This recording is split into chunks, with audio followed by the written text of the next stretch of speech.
The question is, with respect to rectangular Cartesian coordinate system, three vectors are expressed as A, B and C, where I, J and K are the unit vectors along x, y and z axis respectively. The unit vector R along the direction of sum of these vector is. तो इस question में हमें unit vector along the direction of sum of this vector, ये जो vector दिया है इन vector के sum का यूनिट वेक्टर का डायरेक्शन पूछा है। तो पहले हम क्या कर ले, in given vector A B और सी का सम कर लेंगे।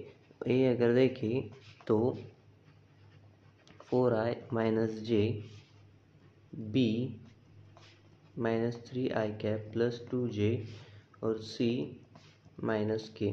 अगर हम a plus b plus c अगर करें तो हमारा जो आंसर आएगा 4i माइनस जे माइनस 3, तो 4i माइनस 3i जो होगा वो i आएगा, माइनस जे प्लस 2j प्लस j आएगा और माइनस के ही रहेगा। तो हमारा a प्लस बी प्लस सी जो है वो इसका आंसर ये आ गया। इसका अगर अगर इस टोटल वे के तीनों के सम को अगर r वेक्टर कंसिडर करें तो i प्लस जे माइनस के आएगा।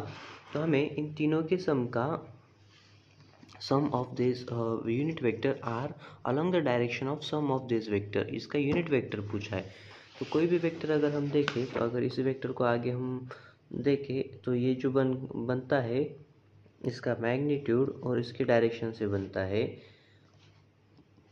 टोटल नया वाला वेक्टर। तो अगर हमें इसका यूनिट वेक्टर का डायरेक्शन निकालना होगा तो गिवन वेक्टर डिवाइडेड बाय उसका मैग्नीट्यूड करना होता है। तो गिवन वेक्टर तो हमें पता है i प्लस जे माइनस के डिवाइडेड बाय r का, इसका हमें अब मैग्नीट्यूड निकालना होगा।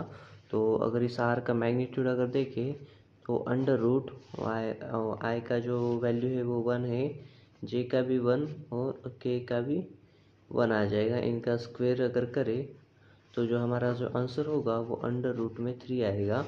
तो जो इसका जो मैग्नीट्यूड हो गया वो अंडर रूट में 3 आ गया। इसे आगे अगर हम देखें तो 1/√3 in bracket i plus J minus के, जो कि हमारा ऑप्शन नंबर ए से मैच हो रहा है, इसलिए हमारा option number A is correct.